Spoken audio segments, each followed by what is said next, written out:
मी कधी माझ्या चेहऱ्यावर भासू दिलं का रे की माझ्या बाबतीत काय चाललंय ते? कसले हेवे दावे घेऊन बसलाय तर तुम्ही? कुठे घेऊन जाणार आहात ते भांडणं?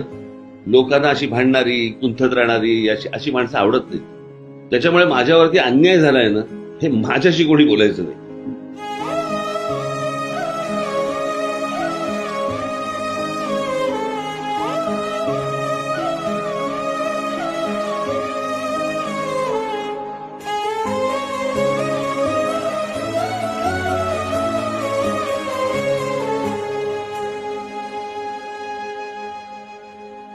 नशिबाचा भोग कुणा चुकलं नाही गड्या, पाऊल थकलं नाही गड्या.